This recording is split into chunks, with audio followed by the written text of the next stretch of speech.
Bismillahirrahmanirrahim. Assalamualaikum warahmatullahi wabarakatuh. Alhamdulillahirabbil alamin wassalatu wassalamu ala asyrofil anbiya'i wal mursalin wa ala alihi washabihi ajmain. Qala Nabi Muhammad sallallahu alaihi wasallam fil hadits, khairukum man ta'lamal Qur'ana wa 'allamahu. Pertama-tama yang paling utama, marilah kita panjatkan puji dan syukur kehadirat Allah Subhanahu wa taala. Dan tak pernah lupa, marilah kita haturkan sholawat beri salam kepada baginda besar kita, Nabi Muhammad sallallahu alaihi wasallam. Ismi Jihan, ana naibul mahad tafil Quran Nurul Hikmah. Yang saya hormati dewan juri yang insya Allah dimuliakan oleh Allah Subhanahu wa taala. Dan tak pernah saya lupa akhi wa ukhti fillah yang dicintai oleh Allah Subhanahu wa taala. Akhi wa ukhti fillah rahimakumullah. Segala perkara apabila bersamanya ada Al-Quran, insya Allah akan menjadi mulia. Malaikat Jibril menjadi malaikat paling mulia di antara bermiliar-miliar malaikat. Syahidul malaikah, tuannya para malaikat. Karena apa?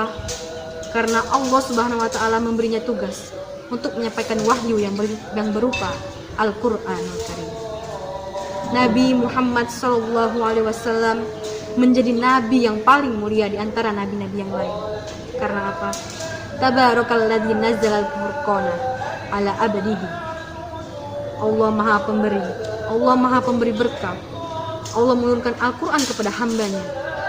Siapa hambanya? Nabi Muhammad sallallahu alaihi wasallam. Bulan Ramadan menjadi bulan yang paling berkah dan ditunggu-tunggu oleh umat Islam. Karena apa? Karena dalam bulan Ramadan Al-Qur'an diturunkan.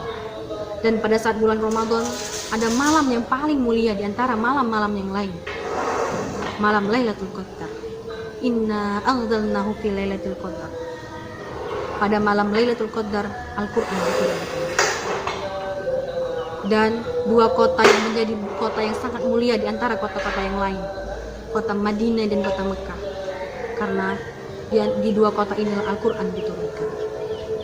Dan manusia menjadi mulia dan berkah karena Al-Qur'an. Khairukum man ta'lamal Qur'ana wa 'allamahu. Sebaik-baiknya manusia adalah mereka yang belajar Al-Qur'an dan mengajarkannya. Bukan hanya itu saja, apabila kita membaca Al-Qur'an dengan benar, maka di samping kita akan ada malaikat yang menemani kita. Bahasa hadisnya, asyaratil kiramil baror.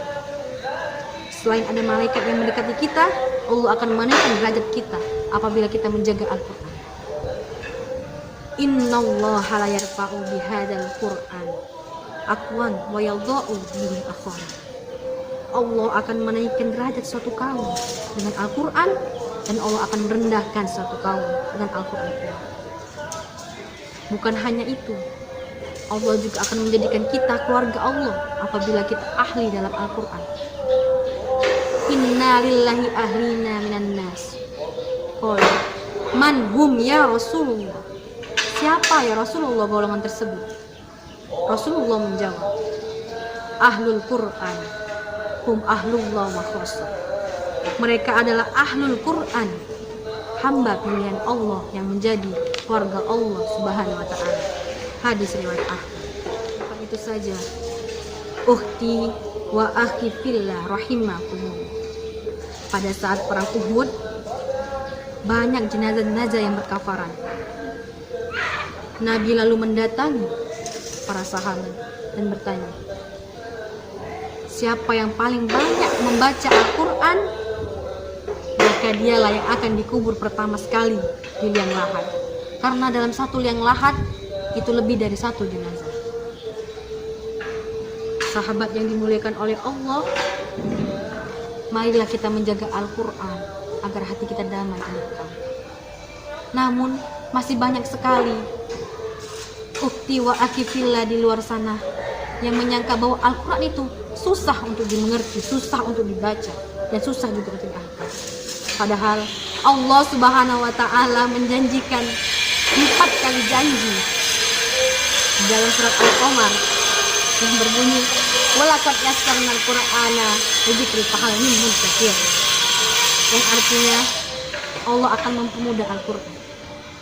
Allah menggunakan kata qad yang artinya sungguh, benar-benar sungguh, itu sangat mudah dan lam yang sangat sungguh-sungguh benar-benar sungguh bahwa Al-Quran itu mudah untuk dipelajari. Maka apa yang kita ragukan, apa yang kita permasalahkan, bahwa janji Allah sungguh benar-benar nyata. Ukhti wa akhi rahimakumullah. Dulu ada sebuah cerita. Jadi dalam Al-Quran itu banyak sekali rahasia yang belum kita ketahui. Ada sebuah rahasia, ada sebuah ulama yang bernama Sayyid Sabiq. Beliau memiliki kitab yang bernama Al-Aqaid Al-Islami. Dalam kitab ini sampai halaman 59, posisi paling kanan sebelah bawah, tentang sahabat Rasulullah yang berdoa dengan mendahulukan Al-Ikhlas.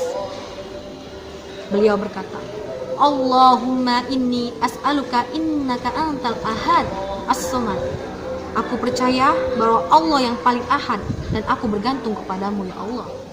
Alladzi lam yalid wa lam yulad wa lam yakul lahu kufuwan ahad. Setelah itu beliau berdoa, Allahumma inni as'aluka anta firani.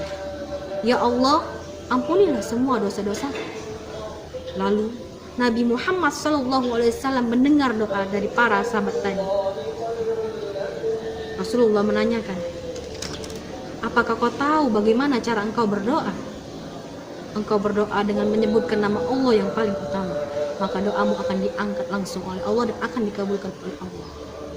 Ukhti wa akhi, apabila kita mendahulukan ikhlas sebelum kita berdoa, maka niscaya apa yang kita doakan akan dikabulkan oleh Allah Subhanahu wa taala, dan apa yang kita minta akan diberi oleh Allah Subhanahu wa taala. Kualitas diri kita akan menentukan seberapa tinggi derajat kita. Seberapa tinggi derajat kita di sisi Allah Subhanahu wa taala. Ihdinas siratal mustaqim.